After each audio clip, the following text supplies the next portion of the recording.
La semana pasada estuvimos hablando en el capítulo 4 del libro de los Hechos y estamos hablando bajo el tema recibirás poder. Y es un desafío realmente ver ese poder de Dios en nuestras vidas, ver ese poder de Dios en nuestra iglesia, ver ese poder de Dios en nuestra familia.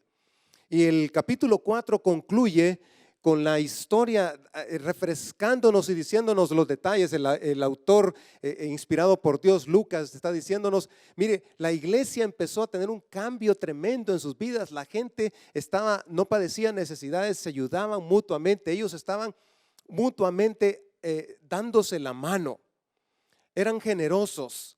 Vendían sus propiedades al tal punto que vendían sus propiedades y compartían la ganancia de eso, lo traían a los pies de los apóstoles y venía y se repartía según la gente había necesidad. Y concluye con estos dos versículos. El capítulo 4 dice: José, un levita natural de Chipre, es decir, quiere decir que si era levita era un judío natural de Chipre, a quien los apóstoles llamaban Bernabé, que significa consolador, vendió un terreno que poseía, llevó el dinero y lo puso a disposición de los apóstoles. Y con eso concluye el capítulo 4, dándonos un ejemplo de ese hombre, Bernabé, consolador, que significa su nombre, y que vende su propiedad y trae el dinero a los apóstoles para que sea usado, administrado bien en la iglesia. Entonces comienza el capítulo 5. Y eso es lo que vamos a ver esta mañana. Vamos a hablar acerca de cómo el poder de Dios, ese poder que estaba impactando en la vida de la iglesia, una iglesia nueva, gente que no sabía qué era lo que estaba pasando, apenas estaban entendiendo lo que estaba pasando. Ellos se encuentran con esa verdad de que el poder de Dios se está manifestando en la iglesia, a través de los apóstoles, en las vidas de los creyentes que están llegando a la iglesia, en las sanidades que ellos están viendo, ese cojo que fue sanado y otras personas que Dios está haciendo milagros. Dios está haciendo cosas extraordinarias. Ellos no entienden todo, pero está pasando. Eso es emocionante y ese temor está trayendo algo nuevo. Y entonces en el capítulo 5, el autor Lucas empieza a darnos un detalle de un caso específico en la iglesia. Leamos el capítulo 5, versículos del 1 al 4. Dice así: un hombre llamado Ananías, también, así como José, el que acabamos de leer, vendió una propiedad y en complicidad con su esposa Safira se quedó con parte del dinero y puso el resto a disposición de los apóstoles. Ananías, le reclamó Pedro, ¿cómo es posible que Satanás haya llenado tu corazón para que le mintieras al Espíritu Santo y te quedaras con parte del dinero que recibiste por el terreno? ¿Acaso no era tuyo antes de venderlo? Y una vez vendido, ¿no estaba el dinero en tu poder? ¿Cómo se te ocurrió hacer esto? No has mentido a los hombres, sino a Dios. Ahora, Dios nos está diciendo algo acá, nos está contando esta historia. Esta pareja, Ananías y Safira, que pertenecían a esta nueva comunidad que se llama la iglesia, que son miembros de esa iglesia, que han empezado, que se han convertido y están ahí siendo parte de ese nuevo movimiento que es la iglesia. Ellos dicen, queremos hacer como hizo José. Qué bonito lo que hizo José. Y los dos se ponen de acuerdo, pero hacen algo. Ellos dicen, vamos a vender la propiedad que tenemos, pero le vamos a decir a los apóstoles que la vendimos por esta cantidad y nos guardamos esta cantidad. ¿Cómo van a saber ellos? No se van a dar cuenta, no nos van a pedir las escrituras, no nos van a pedir un recibo. Vendamos la propiedad, digámosle que la vendimos por tanto y nos guardamos esta parte. El vender la propiedad y el quedarse con una parte no era lo malo, no era algo malo, estaba correcto. El problema era llegar a la iglesia y decirle a los apóstoles, la hemos vendido por esta cantidad que estamos dando. Y eso es lo que Pedro le reclama aquí a Ananías. Interesantemente, Lo que vemos en esta historia es de que una historia, por cierto, muy particular, muy seria en cuanto al tema de la mentira. Y dice la escritura que llega, y en el versículo siguiente, el versículo 5 dice: al oír estas palabras, Ananías cayó muerto. Cayó muerto. Mire qué interesante lo que está pasando. Ananías mintió, dice, al Espíritu Santo al fingir que vendía la propiedad por una cantidad diferente a la real. Y Ananías había hecho complicidad con su esposa Zafira. Y con eso estaban violando el mandamiento de no mentirás. Ahora, la pregunta para nosotros esta mañana es: ¿eso va a pasar a nosotros en nuestra iglesia? Yo quisiera preguntarle esta mañana a usted, a nosotros esta mañana, a todos: ¿usted no mintió esta semana? Si yo dijera esta mañana, o si Dios nos dijera esta mañana, no yo, sino Dios, que levante la mano el que no mintió esta semana, ¿cuántas manos se levantarían? Ups. Pero es que, no, es que la mentira que yo dije fue una mentirita blanca. ¿Blanca? ¿Es de colores? ¿Qué color es la suya? ¿Roja? ¿Celeste? ¿Verde? Aquí el apóstol está confrontando a este hombre y diciéndole: mira, tú mentiste al Espíritu Santo, y de repente, ¡pum!, cae muerto. Dios decide eliminarlo. Dice la escritura que al oír estas palabras, Ananías cayó muerto. Y aquí vemos el poder de Dios manifestándose. Y dice: y un gran temor se apoderó de todos los que se enteraron de lo sucedido. Rápidamente se corrió la voz. Rápidamente se escuchó de que algo había pasado en la iglesia, que Ananías había muerto. Y esto había traído consecuencias. Las consecuencias para Ananías, y que posteriormente fueron lo mismo para su esposa Zafira, porque ella llega más tarde y le pregunta a Pedro: ¿así que vendieron la propiedad por tanto? Y ella dijo: sí, porque ya era cómplice de su esposo. Más tarde ella también cayó muerta. Y esta situación sentó un precedente de que el Dios que predicaba Pedro, Juan y el resto de los apóstoles, los discípulos del Señor, era un Dios que estaba no solamente estableciendo su iglesia, sino que era el Dios verdadero que respaldaba a todos estos predicadores del evangelio, quienes estaban predicando la verdad, quienes estaban dando testimonio de la verdad.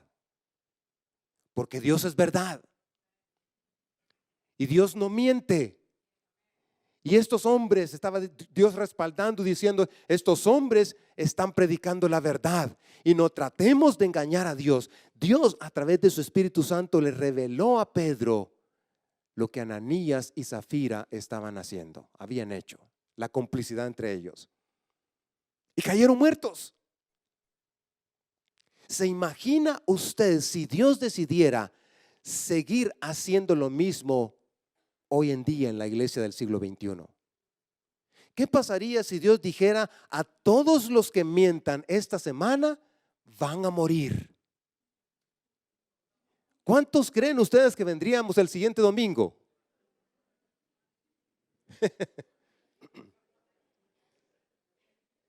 ¿Por qué nos da risa? Porque la mentira es uno de los pecados más fáciles de absorber, de querer, de retener en nosotros. Aquí Dios está, esto no es un asunto de grave bajo nuestro punto de vista. No podemos decir: es una mentira, pues, que no merecía, si queremos decirlo, merecía o ameritaba que se muriera. Pero Dios decide actuar drásticamente para mostrar que Él es la clase de Dios que es veraz, que es verdad, y que quiere que su pueblo sea un pueblo de labios limpios, y que eso nos dé temor a nosotros. Que el poder de Dios es tan grande que debe darnos a nosotros temor. Mire lo que dice la historia aquí. Dice: ¿por qué se pusieron de acuerdo?, le pregunta Pedro a Zafira. ¿Por qué se pusieron de acuerdo para poner a prueba el Espíritu del Señor?, le recriminó Pedro.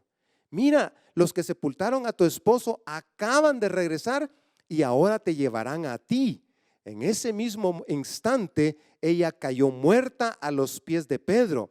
Entonces entraron los jóvenes y al verla muerta, se la llevaron y le dieron sepultura al lado de su esposo. ¿Y qué dice la escritura después? Dice, y un gran temor se apoderó de toda la iglesia y de todos los que se enteraron de estos sucesos. Cuando dice de que se enteró toda la iglesia, o sea, todos los creyentes, ¿cuántos creyentes eran a este punto? Estamos hablando de aproximadamente unos 5,000 personas, tal vez más, porque no habían contado a las mujeres y los niños. Más de 5,000 personas se enteran, pero no dice que no solo se enteró la iglesia, sino que se entera la comunidad también. Todos los que oyeron dijeron, wow, qué peligroso está esto. Ellos se quedaron admirados y dijeron, esto es en serio. Este Dios es un Dios serio.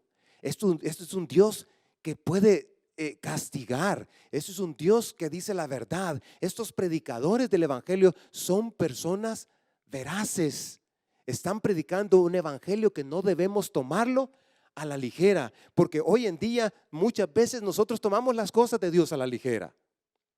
Y es una advertencia que Dios nos hace de no tomar a la ligera ni a Dios ni a sus mandamientos, mis estimados hermanos.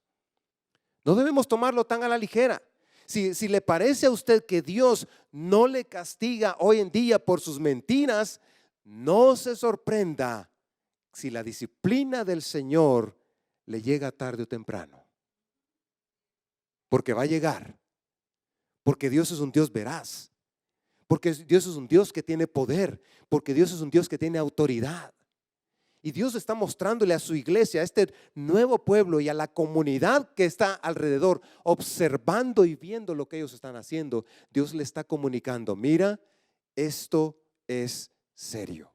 Son palabras serias. Esto es muy importante. Yo valoro esto. Así que el poder de Dios seguía manifestándose en esta congregación, en esta iglesia, en esta comunidad. Y vemos aquí que el temor era resultado de la manifestación del poder de Dios.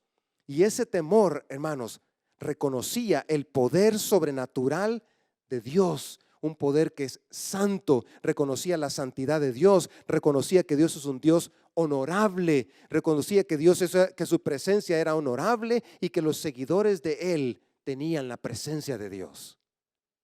Y la gente empezó a tener temor de ellos mismos, porque la manifestación del poder de Dios siempre produce temor en la gente. Y temor, la palabra temor aquí no es una palabra solo de tener miedo, sí implica miedo, porque la palabra original es donde nos viene la palabra a nosotros fobia. Pero más que solo tener miedo, tiene que ver con respeto, reconocimiento. Cuando empezamos a reconocer quién es Dios, reconocemos su soberanía, reconocemos qué tipo de Dios es Él, lo que puede hacer, el poder que tiene y cómo debemos respetar a Dios y sus mandamientos, su palabra. Y eso creo que es uno de los asuntos que debemos rescatar en la iglesia del siglo XXI. Nuestro respeto, nuestro temor hacia Dios, debemos rescatarlo. Nuestro temor y nuestro respeto hacia la palabra de Dios, tenemos que rescatarlo. Tenemos que volver a esos momentos donde nuestro Dios es algo especial, para que en nuestro corazón Dios sea alguien realmente a quien debemos respetar más. Y cuando respetamos a Dios no usamos su nombre en vano. Cuando respetamos a Dios tratamos de orar de una forma que sea reverente. Y tratamos de hacer las cosas de Dios de una manera diferente. Y eso es lo que está manifestando Dios aquí. Este es un Dios que se debe respetar. Cuando no estamos, hermanos, conscientes del poder de Dios, perdemos por lo general nuestro temor a Él. El libro de Proverbios dice esto, muy importante. Dice en Proverbios 1:7, el temor del Señor es el principio del conocimiento. El temor del Señor, o sea, el respeto por Dios, el reconocimiento de Dios, el reconocimiento de quién es Dios, es el principio del conocimiento. Los necios, dice, desprecian la sabiduría y la disciplina. Lo que Dios está mostrándole a esta comunidad nueva, le está diciendo: Dios es un Dios honorable, Dios es un Dios que merece respeto y ustedes deben respetarle, porque hay consecuencias cuando no respetamos a Dios.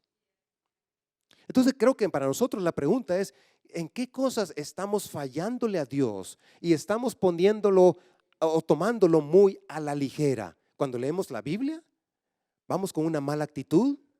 Cuando meditamos en la palabra, tengo que hacer este estudio otra vez. ¿Cuál es nuestra actitud hacia la palabra de Dios?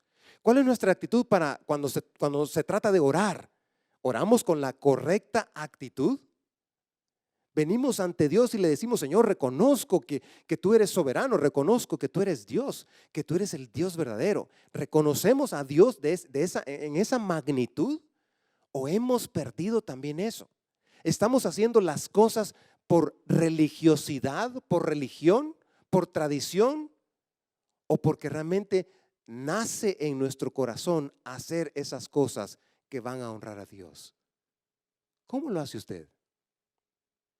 Yo creo que ese es el desafío que Dios nos presenta acá. No solamente decir la verdad, sino también el hecho de respetar las cosas de Dios. Mire lo que pasa después, porque Dios está diciéndole a esta comunidad: aquí hay algo, aquí está mi presencia, y estos hombres y mujeres que están predicando tienen y cuentan con mi apoyo. Versículo 12 en adelante dice así: por medio de los apóstoles ocurrían muchas señales y prodigios entre el pueblo, y todos los creyentes se reunían de común acuerdo en el pórtico de Salomón, aquel lugar donde fue sanado aquel paralítico. Dice: nadie entre el pueblo se atrevía a juntarse con ellos, aunque los elogiaban, y seguía aumentando el número de los que creían y aceptaban al Señor. Era tal la multitud de hombres y mujeres que hasta sacaban a los enfermos a las plazas y los ponían en colchonetas y camillas, para que al pasar Pedro, por lo menos su sombra cayera sobre alguno de ellos. También de los pueblos vecinos a Jerusalén acudían multitudes que llevaban personas enfermas y atormentadas por espíritus malignos, y todas esas personas eran sanadas.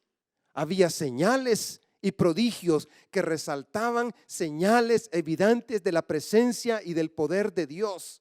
El poder de Dios estaba manifestado por medio de los apóstoles. Ese poder producía temor y respeto en el pueblo. Dice la Escritura que nadie entre ellos, entre el pueblo, se atrevía a juntarse con los apóstoles.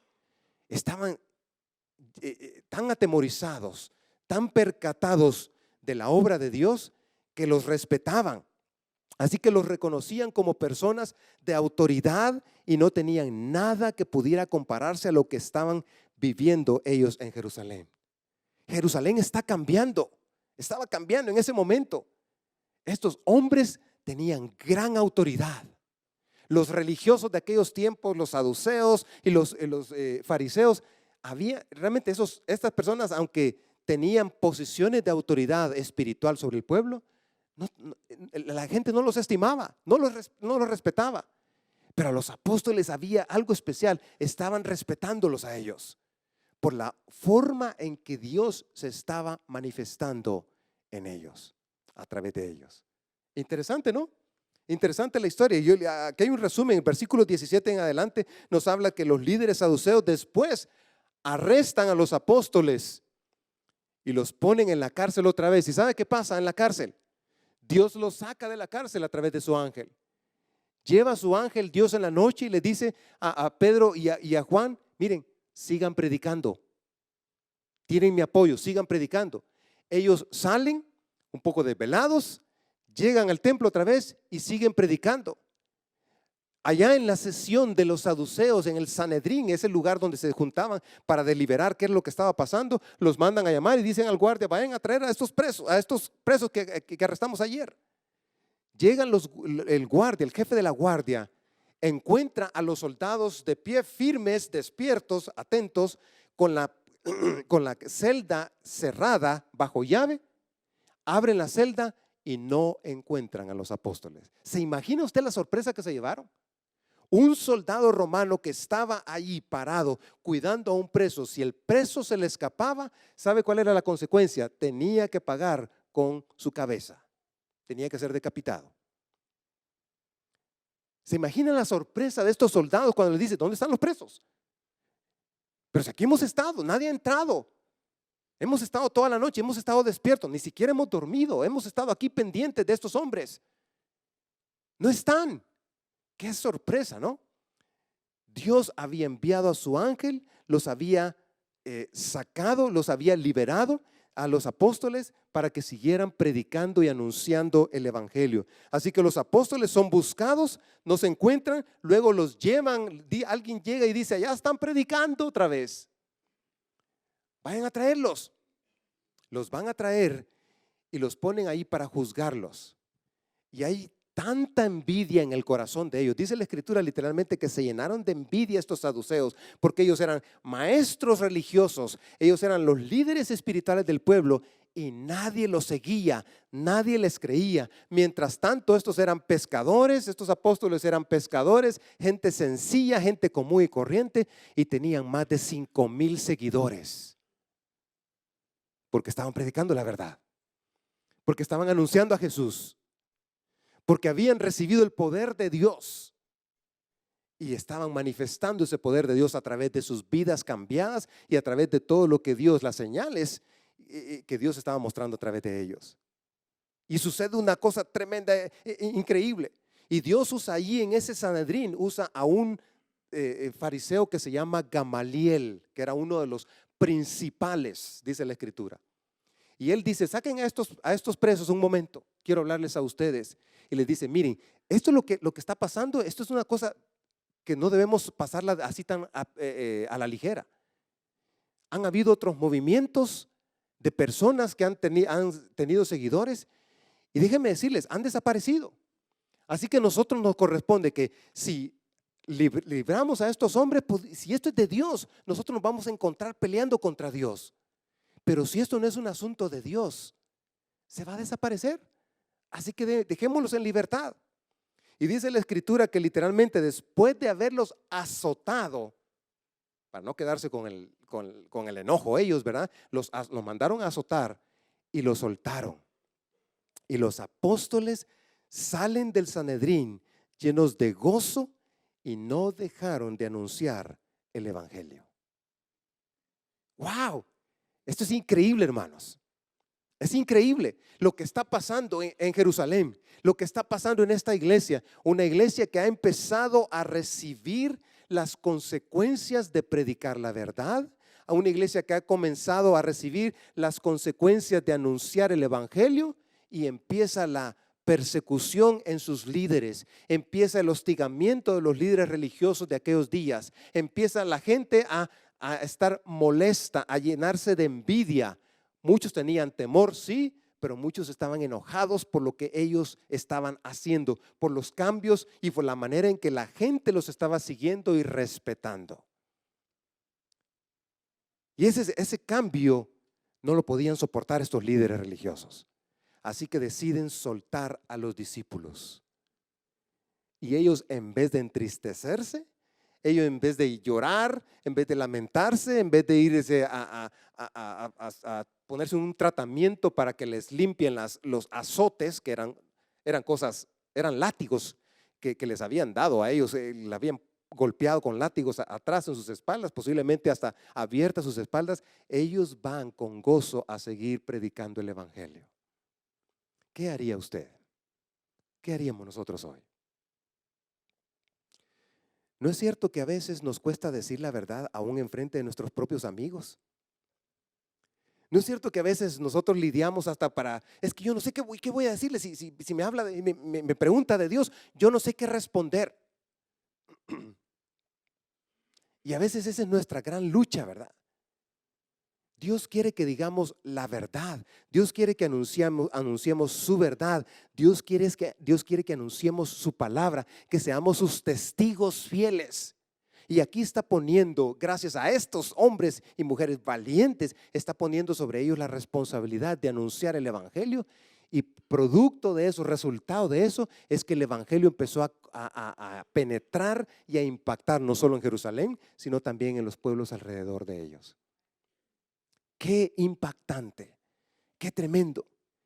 Yo le quiero preguntar esta mañana a usted, ¿cuándo fue la última vez que experimentó el poder de Dios en su vida?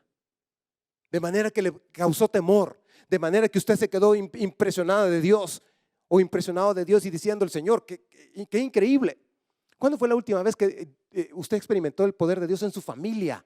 ¿Cuándo fue la última vez que usted experimentó el poder de Dios en su cuerpo por una sanidad? Yo estoy seguro que tenemos historias aquí esta mañana del poder de Dios en nuestra vida, ¿cierto? Tenemos historias de cómo Dios ha mostrado su poder. Y lo que Dios quiere es que no pasemos por alto esas historias, no pasemos por alta esas obras de Dios en nuestra propia vida. Dios quiere que sigamos siendo nosotros portavoces de ese mensaje que cambia, que transforma, que es verdad, que debería darnos celos, debería darnos realmente respeto y reverencia.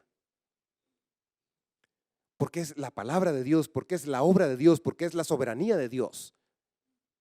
Y deberíamos sentirnos motivados cada día, cada semana para anunciar ese mensaje. Interesante, vemos aquí a un Dios que está manifestando su poder y que hoy en día sigue manifestando ese poder sobre nuestras vidas, sobre su vida. Estoy seguro que sobre su vida también Dios lo ha manifestado. ¿Cierto o no? Amén.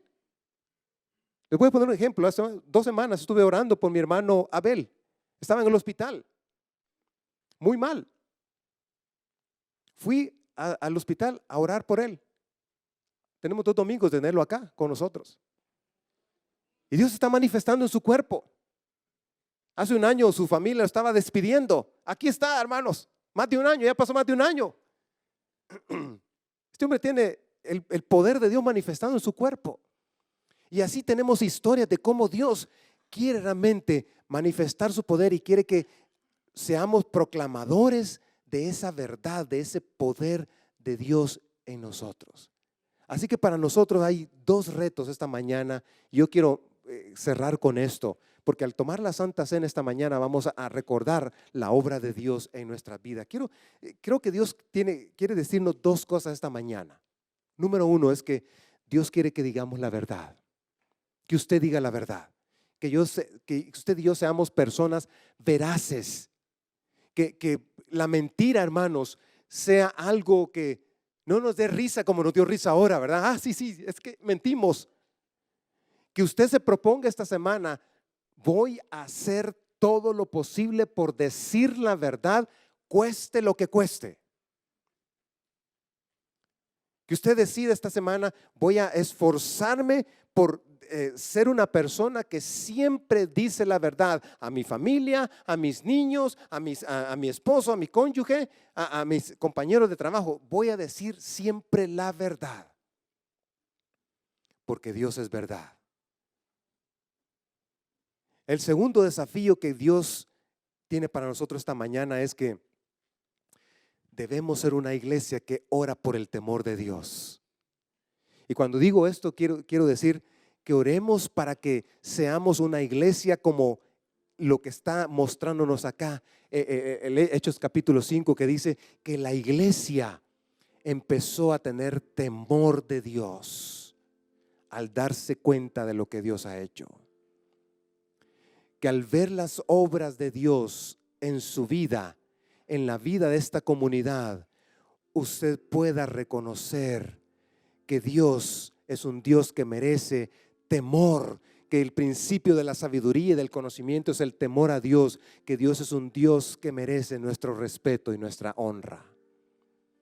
Y creo que esas 2 cosas Dios quiere que nosotros recordemos esta mañana.